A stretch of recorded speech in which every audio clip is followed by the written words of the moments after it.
baby. You know, I got something on my mind. I've been thinking about that Bill Cosby mess. And I've been thinking about all those women who came out in defense of Bill Cosby. Now, you know what I have learned? I learned a long time ago that you can't swear for anybody.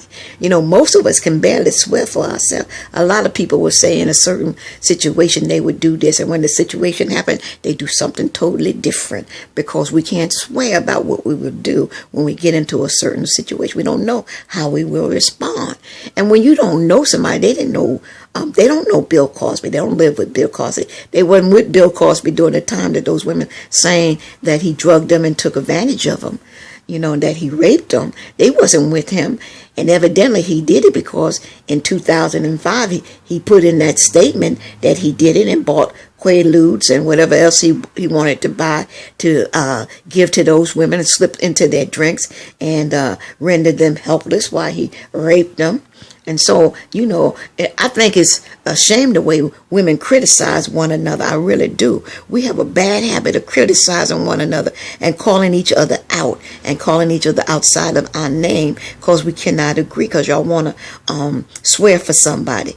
No, you know, Bill Cosby is a personality. And personalities not the same when they close the door and walk into their house. And evidently, maybe when he walked into a hotel room, he became something totally different too. I don't even know whether his wife knew the other side of him. I feel sorry for her having to deal with it and his children, you know, because, you know, this is part of what they're going to have to deal with. You know, we talk about the legacy of Bill Cosby being tarnished. It ain't tarnished. It's been ripped apart. It's been ripped apart, but who ripped it apart?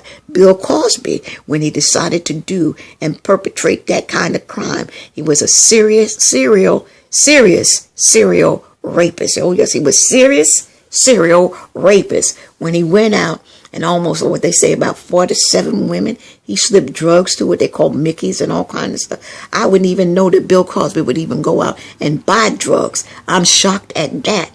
Well, the man had such a squeaky clean, you know, presentation.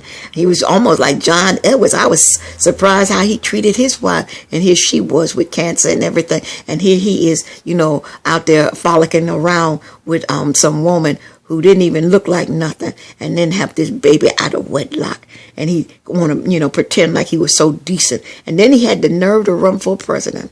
No conscience whatsoever. At the time when the woman had the baby out of wedlock and he pretending that the child wasn't his and he's slipping through back doors and all of this and he running for president, they have no shame.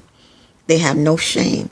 And I don't know about Bill Cosby because he denied all these women coming out. He was steady denying it. And women was putting up and saying, he ain't doing it. They just want some money. They all out for some money. And now they find out that in 2005, Bill Cosby, you know, stated that he did do it.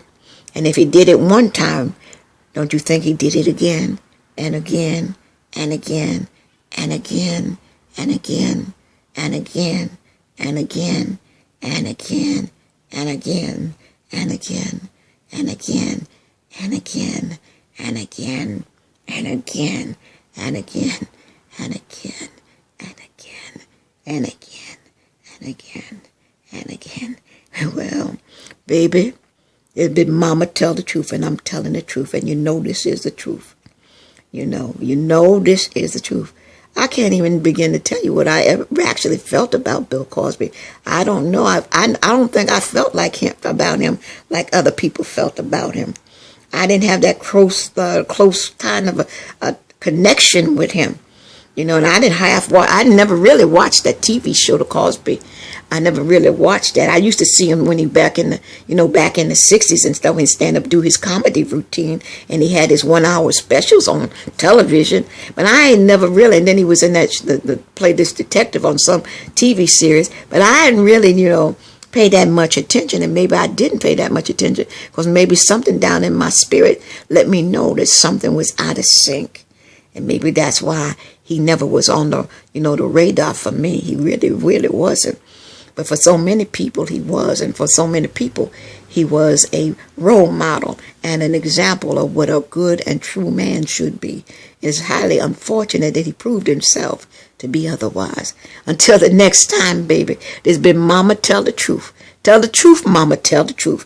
And you know I'm going to tell the truth. And the truth hurt. It may bite sometime, but it's the truth. And the truth will come to light, Bill Cosby. And it has. When they opened up those files from 2005, it came to light.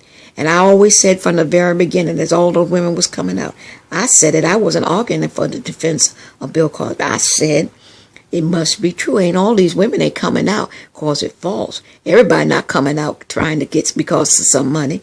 And I do recognize that it take a lot of people a long time to come out. But when you see other people coming out, that give you courage to come out too. You know, and there are other people who've been faced with other kind of positions and oppositions, and they're against powerful people, and they haven't come out. And I'm sure Bill Cosby not the only person in Hollywood who was slipping Mickeys and drugging people and having sex. He wasn't the only one. But you know what? Back when we was growing up, they told us, remember, you black. You black. You can't do what they do. And evidently Bill Cosby may have forgotten that he was black. Until the next time, baby. This has been Mama Tell the Truth. Mama Tell the Truth. Mama Boom Tell the Truth. This has been Mama Truth. Bye.